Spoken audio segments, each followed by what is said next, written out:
created, and I put my sort of clinical form into your course notes, on patients that I see, regardless of why they came to see me, at a certain point, I'm going to do a cardiovascular screening assessment. I'm going to gather information on them to see what their risk happens to be right now, so I'll know how I want to modify their risk of vascular disease. So what I'm looking for here, of course, the patient's name, the assessment date, are they a male or a female? Because men have more vascular disease than women. So just being a man increases your risk. What is your age? As you get older, the risk of vascular disease also increases. What's your systolic blood pressure? What's your diastolic blood pressure? Is the person a diabetic? Diabetics have a greater risk for vascular disease. And if they are a diabetic, are they insulin dependent or non-insulin dependent? Do they smoke? No, they don't. If they do smoke, I want to know how many cigarettes a day are you smoking? So I'm going to record that on my form. What is their total cholesterol? Right? I want it to be below 3.9, as I told you before. What I'm showing you here is how to convert cholesterol from milligrams per deciliter into millimoles. What's the LDL cholesterol? What's the HDL cholesterol? What's the total cholesterol to HDL ratio? What's the fasting glucose? What's their fasting triglycerides?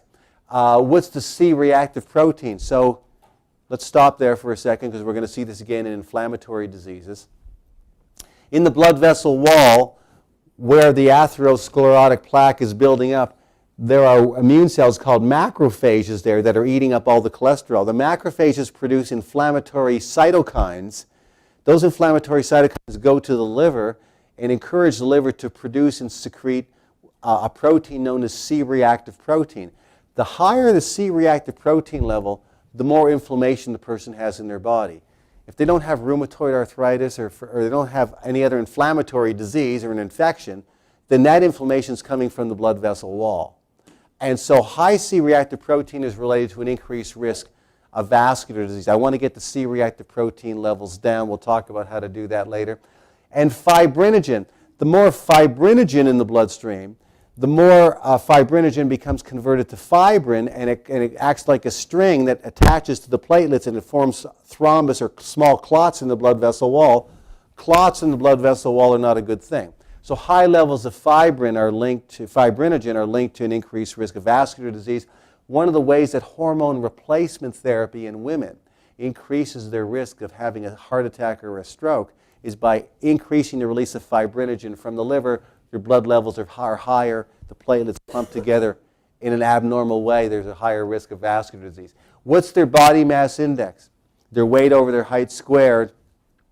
Their weight is in kilograms, their height is in meters squared. I show you how to do it here. I'll show you the exact form.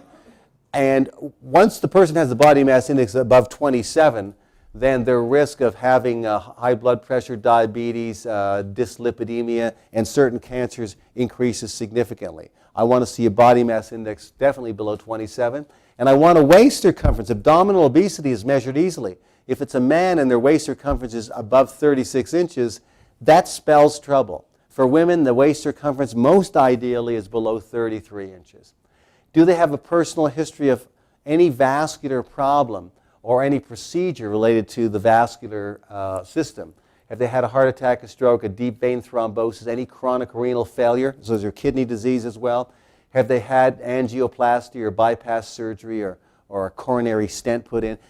If they say yes to any of those things, they're already in a super high risk category. I need to get their cholesterol below 3.9, the LDL below 1.8, the triglycerides below 1.5, the glucose below 5. What exercise program are they on? What is their kidney function look like? You learned about kidney function. If the kidneys are already showing that they're shutting down, then you can't afford to clog those vessels up, or this person's going to need a kidney transplant down the road. So you can't be clogging up the kidney vascular system with cholesterol and plaque. So they have to be in a really safe range. How do you know if there's kidney problems already starting? If the estimated glomerular filtration rate is below 60 milliliters per minute, they're already in early stage renal failure. The other way that you know if there's kidney problems is what is the blood creatinine level. So let's be clear on what this is. Because you know if you can buy supplements of creatine, isn't that correct?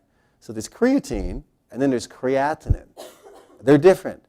Creatine is in the muscle. Your body makes creatine as well. And creatine works up as a sort of a backup high phosphagen energy system so the muscle can perform all-out explosive power. It's part of the energy system in the muscle cell. Creatinine is something different. Each day your body breaks down a predictable amount of muscle protein just in its normal turnover function. And one of the end products of muscle breakdown in your body is creatinine. And then creatinine gets into the bloodstream and the kidneys filter the creatinine and it goes into the urine. If creatinine is building up in the bloodstream, it means the kidneys are not able to filter it. You have a kidney problem. So blood creatinine levels is one of the best indicators of kidney function. And nephrologists use blood creatinine on a regular basis to determine are kidney problems progressing or have I stabilized them. So knowing the blood creatinine level, is it in the ideal range, tells you if there's a hint of kidney problems that would be saying, oh my God, I need to be more aggressive in this person to get their lipid levels even lower. And then in the urine, you can measure a thing called the albumin to creatinine ratio. An elevated ratio indicates that there's kidney problems in behind the scenes. So knowing kidney function is important in the cardiovascular overall assessment. And then, does the patient have metabolic syndrome? Do they have any of these? Do they have 3 or more of any of these criteria? Do they have an increased waist circumference for a man above 40 inches, for a woman above 35 inches? You say, oh yes, they do. Okay. Do they have triglycerides above 1.7? I told you below 1.5 is ideal. Above 1.7, you go, oh, that's not good. Yes, they have that. Do they have an HDL that's really low? For a man below 1, for a woman below 1.3? Oh, yes, they have that. Do they have blood pressure problems over 130 over 85? Oh, they have that. Do they have a glucose level between 5.7 and 6.9? They're not a diabetic yet, but they've got dysglycemia. So if they have 3 or more of those inclusion criteria, they have metabolic syndrome. They're on their way to being a diabetic. They're on their way to vascular disease and possibly even certain types of cancer that are linked to this. So do they have evidence of what's called metabolic syndrome? And then what is the 10-year risk of them having a heart attack based on the Framingham Heart Study criteria, which I'm about to show you? When you see blood work, you ask the patient to bring you their latest blood work.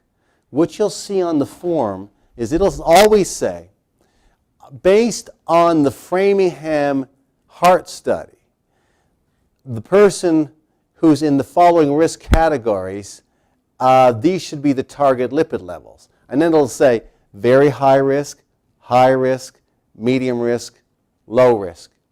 And you'll say, what does this mean? And it shows the doctor if the person meets a certain standard that this should be the target, this should be the level they want to try to get their cholesterol down to. And I want to show you where this came from. So the Framingham Heart Study is the longest standing heart study ever done on humans. It started back in the 50s in Framingham, Massachusetts. And it's been following thousands of people since the 1950s.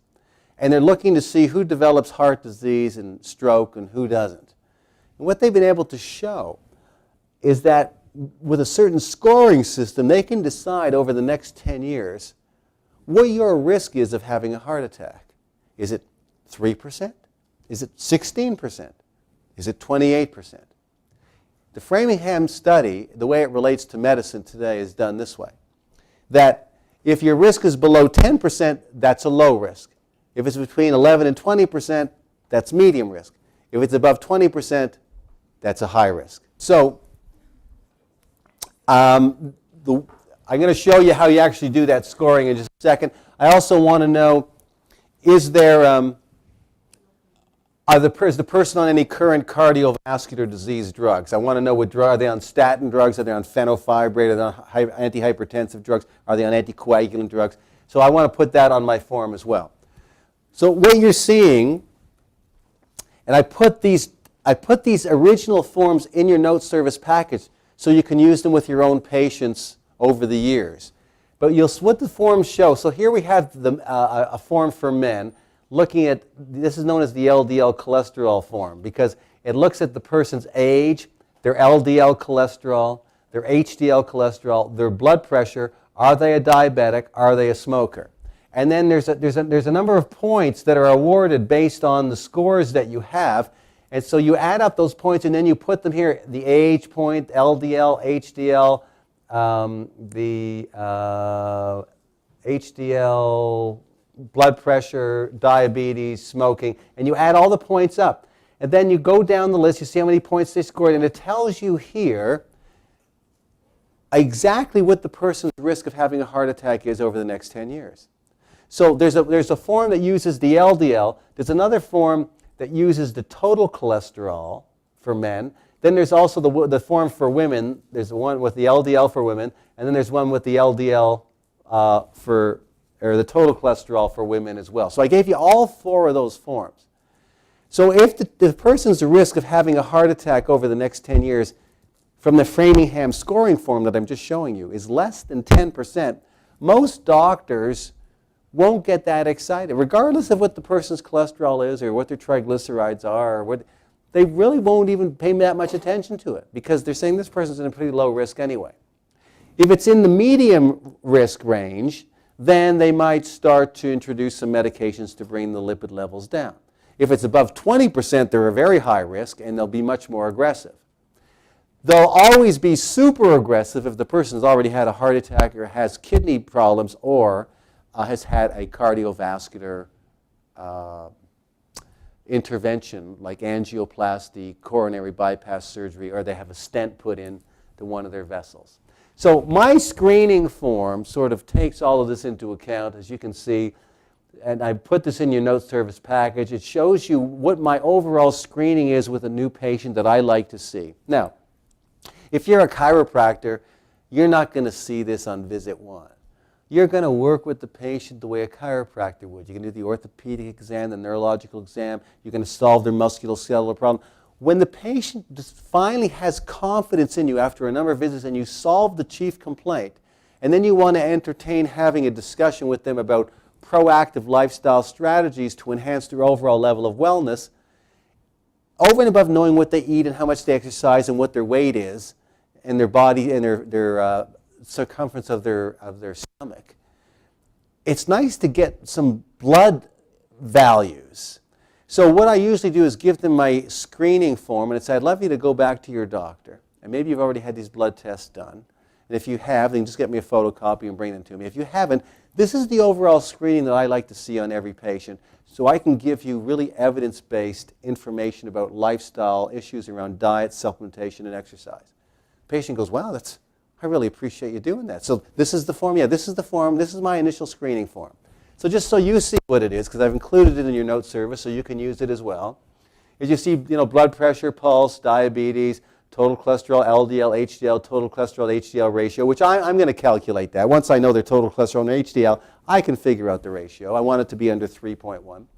What's the fasting glucose, fasting triglycerides, C-reactive protein, fibrinogen? What's the INR? The INR is the International Normalized Ratio. It tells me how sticky is their blood. So it used to be called the prothrombin time. You prick the person's finger, how long did they bleed for?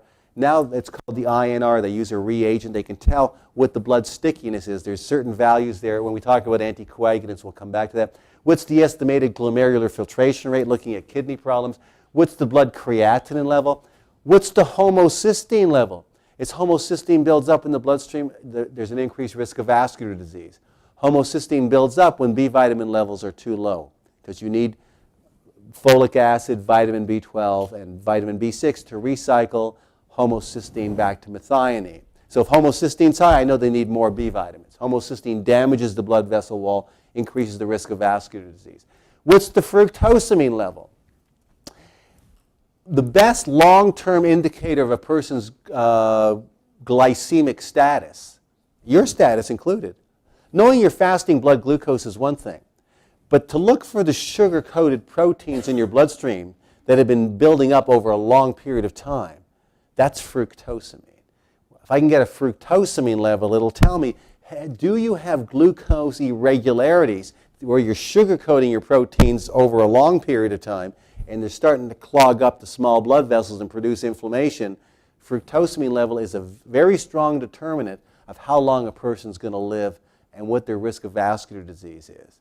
So if you have a life insurance policy that goes above, say, $1 million, then usually the life insurance company will insist, every time you have an annual physical exam, they want to know your fructosamine levels. If your fructosamine levels go too high, they cancel the policy because you're at high risk for premature death. You're sugar coating your proteins way too fast. What's the uric acid level? Uric acid makes the blood very, very sticky, increasing platelet adhesion, and it also inhibits the normal release of nitric oxide, so the blood vessels can't dilate normally, raising blood pressure. So the uric acid not only increases the risk of gout, and we'll talk a lot about gout, but uric acid has these negative effects on the vascular system. And then I'd like to know the sodium, potassium, chloride, and calcium blood levels and look at these different electrolytes. Do they have metabolic syndrome, yes or no? Here's the inclusion criteria. We've already seen it. And what's their 10-year risk of having a heart attack based on the Framingham score sheets that I showed you? So I will do that work myself. And then, of course, the CBC. What's the hemoglobin, the hematocrit? What's the red blood cell count? What's the white blood cell count? What's the white blood cell differential? So, we'll revisit some of this when we talk about some of the other diseases. We'll get into what white blood cells do in particular instances and why that's so important. What's the serum iron level? If iron levels drop down, I know this person's going to be fatigued. They might develop anemia. Their immune system's not going to work that well. They might feel depression. So I need to know serum ferritin, because low serum ferritin is a very common finding in women today. And vitamin B12, what's that level? What does that look like? Is it in the ideal range for prevention of cancer and making normal red blood cells? The vitamin D level as a marker for osteoporosis, multiple sclerosis, and also cancer risk. The total bilirubin tells me something about liver function to some degree. The blood urea nitrogen tells me something about kidney function. The total albumin, the total protein in the bloodstream. These two liver tests are very important. The GGT and the ALT.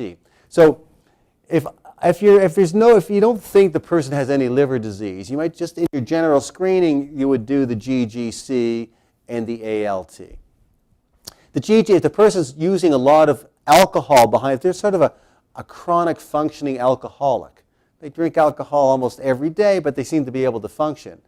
Very often you'll see a rise in the GGT, which will tell you, I was right, they are having enough alcohol to cause liver damage. And the ALT will, the ALT will often rise if the person is using Tylenol on a frequent basis, starting to cause liver damage. The ALT will rise. If they're on statin drugs, you might see a rise in these enzymes in the blood because liver cells are being damaged, as well as creatine kinase, which we talked about earlier. And because hepatitis C can be spread so easily, even through sexual contact, any kind of blood-to-blood transmission, you can have completely benign hepatitis C without any symptoms. I like to screen for that just to see, because if there is hepatitis C, there are certain nutrients that can help to protect the liver before any extensive damage moves forward.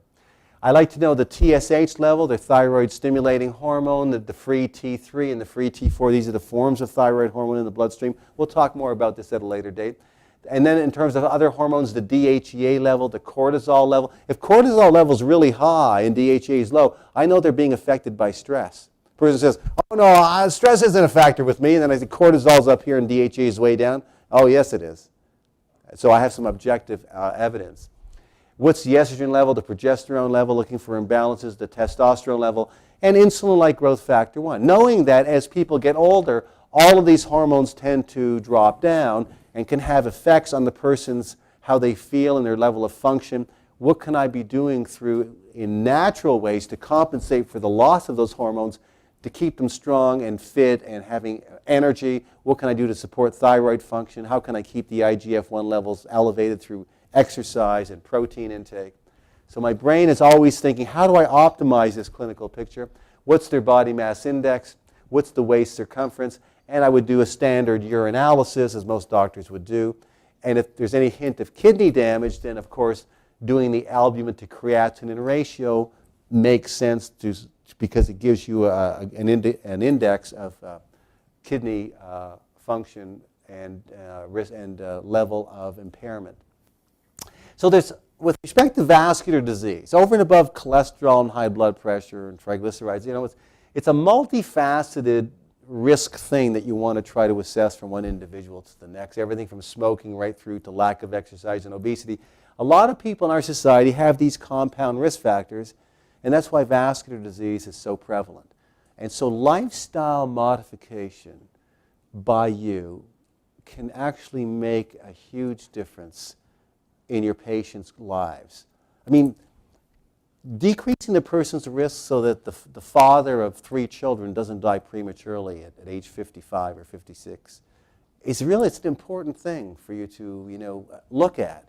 Every time you meet a human being, you say, what is this person's risk factor? And if I had that blood work in front of me, I could really fine tune it. So I have that screening form. I say, I would love for your doctor to give me these tests.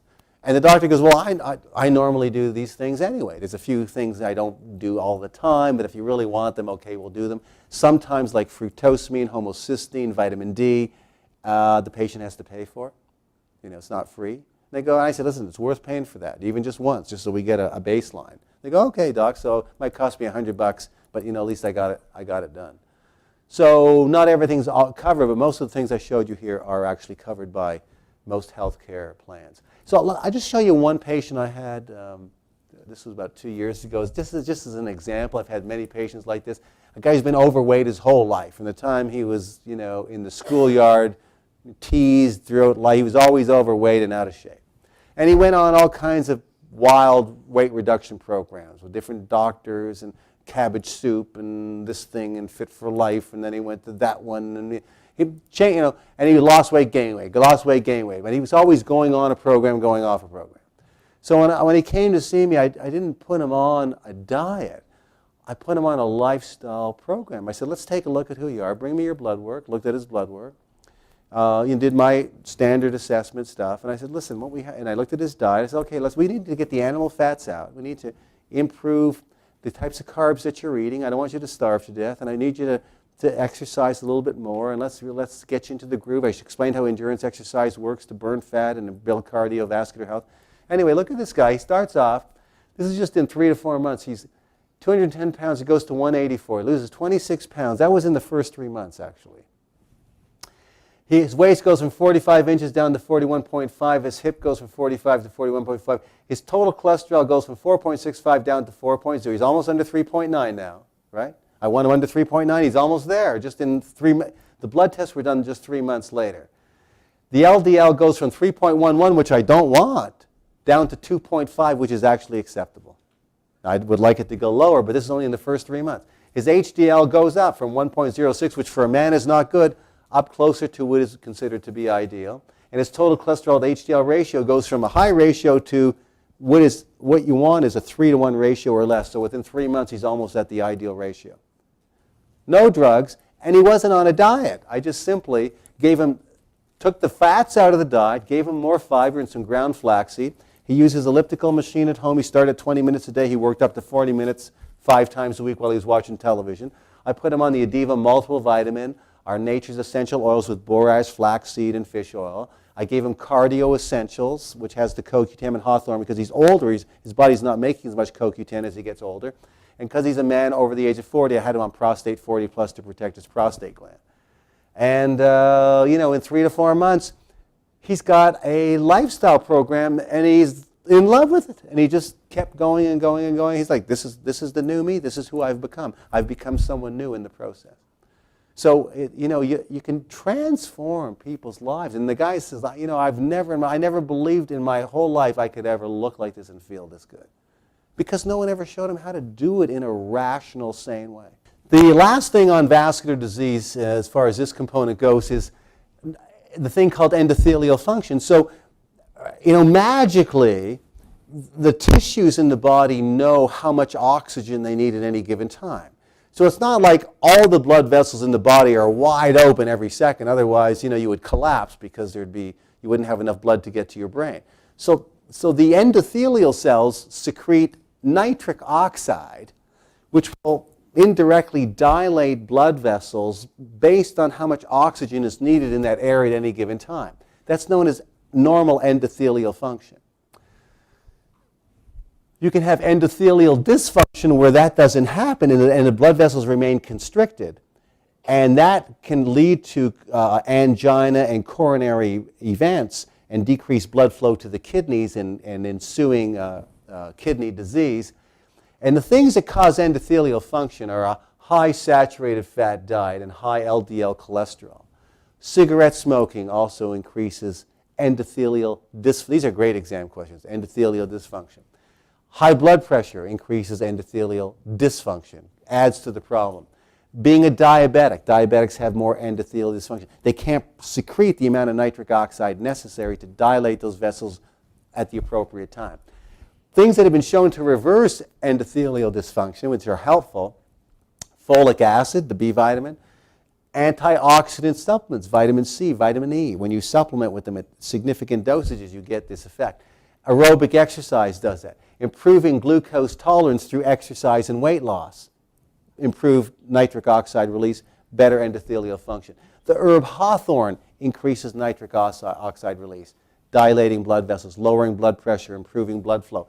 Coenzyme Q10 in diabetics has been shown to also have this effect, lowering blood pressure, improving endothelial function by upregulating this vasodilation effect. And there's an herb called Tribulus terrestris, which also has been shown to do this, which is often used to help improve erectile dysfunction problems because it seems to really come into play with blood vessels in the genitalia.